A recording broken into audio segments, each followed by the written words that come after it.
He is the baddest man on the planet. Again, he entertained around the world with a one-punch knockout of Luis Ortiz, always adorned in style. Please welcome the Bronze Bomber and still the WBC heavyweight champion of the world, Deontay Wilder. Yeah, baby. Oh, man. What an amazing night tonight. Thank you guys for patiently waiting. I mean, what can I say? I mean, everything we've been talking about for this promotion, I mean, the fight lived up to the hype. Ortiz, you know, you got to take your hats off to him. He's definitely one of the most dangerous men in the heavyweight division. As I always say, that's why none of these other heavyweights do not want to fight him. And he proved that tonight. You know, hopefully, you know, they'll give him an opportunity now. Maybe they see a little kinks in his game and give him the opportunity and that he truly deserved. But I really had to be smart with him. We knew that coming in. We knew that in training camp. I went back and looked at videos and see what I was doing right and what I did wrong. I look at video and I looked and saw what he did right and what he did wrong. And, you know, we put a game plan together. And it was an amazing, amazing fight. I saw the opportunity, I took it. And my statement that I said, these guys have to be perfect for me for 12 rounds. I had to only be perfect for 2 seconds. It's legit. I proved that tonight as well. What else can I say? We're still undefeated. We still have our belt. And now we move on to the next phase and chapter in my life. I'm looking to be the undisputed heavyweight champion of the world. One champion, one phase, one name. I'm on the pursuit of that, and I'm getting closer and closer each and every time. Hello, Deontay. Congratulations. Thank you so much. 2 questions for you. You were trailing on all 3 scorecards at the time that you scored the knockout, and I wonder, as the fight is progressing, are you thinking to yourself, you know, I'm probably losing this fight at the moment, but I have that great equalizer, I can get him out with 1 shot? Or were you losing the fight and kind of upset the fact that you're losing the fight? I mean, to be honest, I never worry about if I'm losing the fight or not. You know, I'm blessed with something that these other guys is not blessed with, and that's tremendous power. And I know that when I hit guys, you know, it hurts them. So when you have power like I have, you know, you're not worrying about if you're winning rounds or not. I don't want that to be in my mind whether I'm winning a round or not, you know, and because I don't want my mind to be cloudy, you know, thinking about the rounds and the rounds. You know, most of the time these guys win rounds on me anyway, you know, but I know that sooner or later, you know, it's going to come, and when it comes, bam, baby, good night, like I always say. The other question for Deontay is this. There's been some chatter in the press center while we were waiting for you guys, for your team and you to come out here, and people on social media, et cetera, saying, you know, after seeing a knockout like that and all the knockouts that you've had, that maybe Deontay Wilder is the greatest knockout puncher in the history of boxing. What is your thought when you hear people even broach the topic? What do you think? You know, I mean, at this point in time, you know, you got to give me my credit at this point in time. I mean, it's sad that it took me over 40 fights to get the recognition that I truly deserve. Because when people see me, they never seen my style, and I know it took a while for them to get used to what I display, my talent that I present to boxing. But it's different than any other fighter. What I do is not textbook. You know, you can't really teach it, and I think that what makes me unique. That what differentiates me from the rest of these fighters. Like I said, you know, none of these guys not willing to fight guys 10, 20, 30, 40, 50 pounds and still knock guys out like that. And at this point in time, I think I earned my due respect and my credit. You know. To say that I am the hardest hitting puncher in boxing history, period, and I earned that, and over and over again, consistently, I do what I do, time and time again, give people great fights and great knockouts, and try to fight the best, and still when I fight the best, do it. This always remind me back with Emmanuel Stewart, you know, once said that, you know, he told me personally that, you know, he said, you're fighting little oppositions right now, But even when you move up into the so-called top, what people say the top, you're still gonna knock them out. He told me that personally, and I'm fulfilling that what he told me. So may he rest in peace. Deontay over here. The person who actually was crediting your power was Tyson Fury's trainer, Ben Davison, but he also said that he saw a couple of holes in your game that they plan on exposing in the next fight.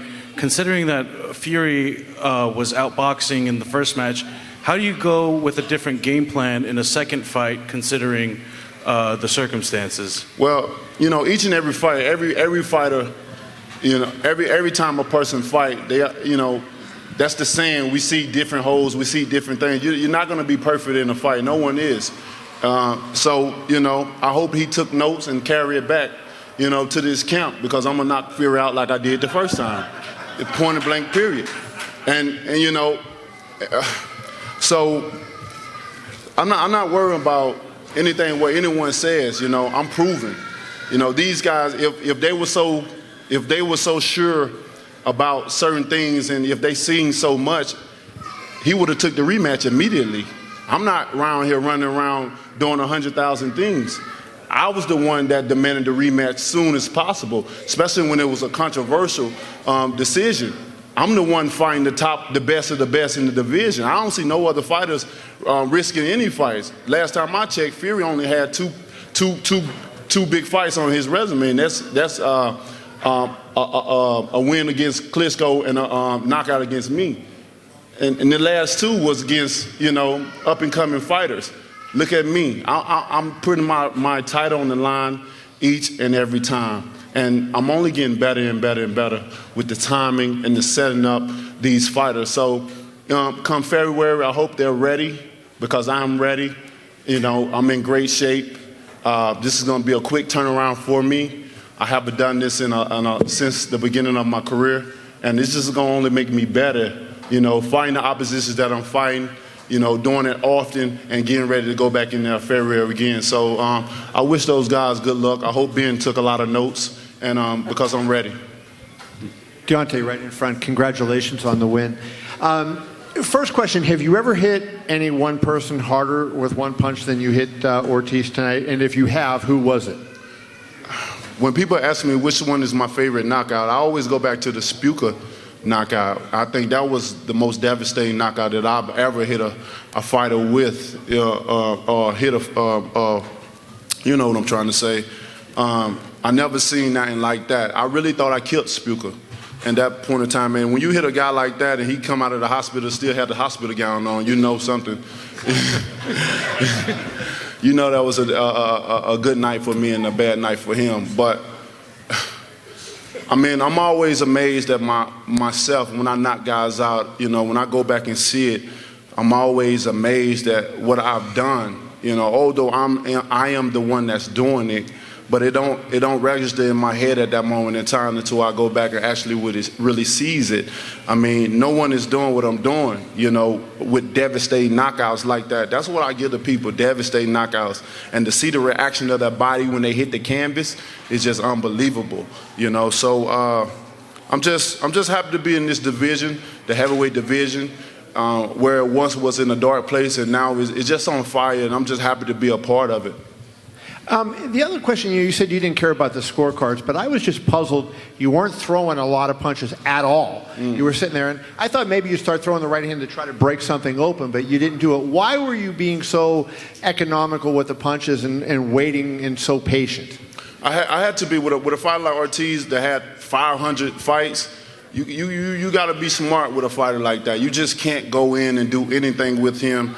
And I knew that coming in from the first time I fought him. I knew that. And coming in, I knew that I couldn't rush it. I wanted to wait.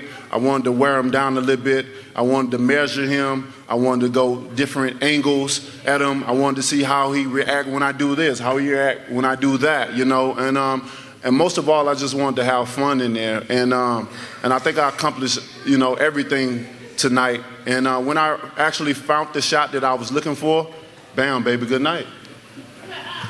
Thank you. Deontay, congratulations on the victory. You know, the last time we had a truly big heavyweight title fight in the U.S., it was Lennox Lewis, Mike Tyson. Your fight with Fury the last time was big, but not quite to that level, of course. How big can this rematch be, especially after this highlight reel knockout, another one for you? I think due to the controversial decision that was that was made and people going back and forth, I think it's going to be even bigger this time around. Both of us, promote fights well. We both can talk, and I think that's what people want to see. So I'm looking forward to it. We don't. That's one of the things you just don't know until it happens. And I'm looking forward to great numbers and even bigger the second time than the first time. Yeah, and you've now had 2 rematches. Stavern in the first fight goes the distance. You knock him out in the first round. Ortiz, you knock out a couple of rounds sooner. Is there any way Fury, in your mind, lasts the distance again?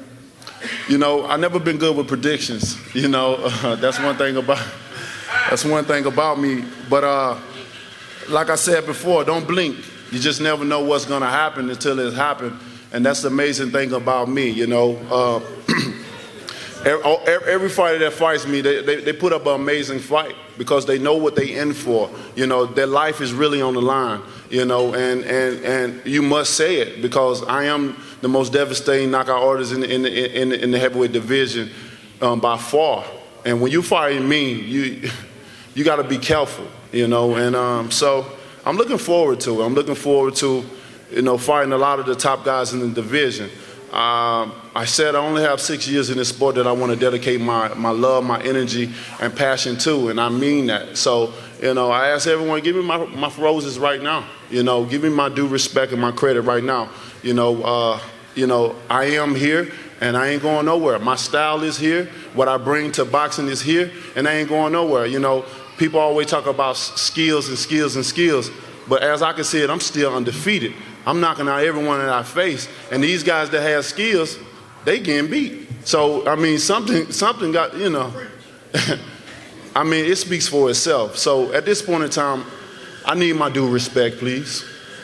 Deontay, congratulations. You talk about the due respect, but a lot of people don't have you ranked in the top 10 pound for pound. Is there a message that you have for those people, and do you think you belong in that pound for pound list? When they're dealing with pound for pound, I really don't. I don't think it belongs in the heavyweight division. We stay at one division. We can't go up and down like all these small guys. So, I don't really consider us really having a pound for pound. And you're always gonna have people say this and say that. You're gonna have people that like you. You're gonna have people that don't like you, and that's just part of life in general. I never worry about the things that I can't control or what people see and what they don't see. At the end of the day, you're gonna pay to see me win. You're gonna pay to see me lose. But at the end of the night, you're gonna get a great fight. My other question for you is, at the Tyson Fury fight, you said the mistake that you made was celebrating too early when you had dropped him. When you knocked down Ortiz, you kind of celebrated again. Was there any concern that he might get up after you dropped him? With the Tyson Fury thing, my only mistake that I made in that fight was not being patient. I felt at that moment in time I had the world in my hands. There was light shine on the heavyweight division, and we brought a lot of people out. So I wanted to do something that I know that I always do, and that's knock him out in a devastating fashion. And I also learned, early in my career that when I rush it, it never comes like I want to. And I rushed it. I kept rushing it and kept rushing it and kept rushing it. And it wasn't coming when I wanted to until the last ending, So that was the only mistake that I made in that fight. And what was the other? Did you think that Ortiz had any chance of getting up when you dropped him in this fight?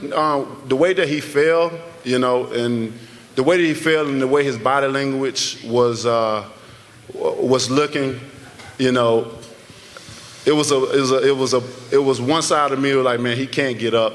And then, I looked back again to make sure that he wasn't getting up. And I think the referee did a great job of stopping that fight. We would have had him in the Fury fight. We wouldn't be talking about a Fury right now. Hey, Deontay, right here. Congratulations on a big win, a big knockout. My question for you is, as you just kind of touched on, a lot of people talk about these fighters with these different set of skill sets that they have. Tonight, you displayed your patience. You kind of just touched on that moment, and that was impressive. Can you elaborate on that patience you showed tonight? And is that something you had to develop, or you kind of been working on that over time? I mean, as a true champion right now, I'm still learning. You know, I started boxing late, so you know I'm still learning, and I love to learn. I love to continue to learn, because if I wasn't still learning, then this would be boring to me already. You know, the knockouts that I have, this would be like, it's boring now. You know, so I love to continue to learn, and with Ortiz again, I had to be smart. It was. I had to be smart. Period. You know what I mean? Like I said, he's the most dangerous heavyweight in the division now. That's why you only see me giving him the opportunity. All these other guys, oh, he's old, but he proved that age ain't nothing but a number at the end of the night. You know what I mean? And so a lot of these guys, they working about losing their O's or records and different things like that. You know, and you know, I just don't worry. I like to put myself in fights that's meaningful to me.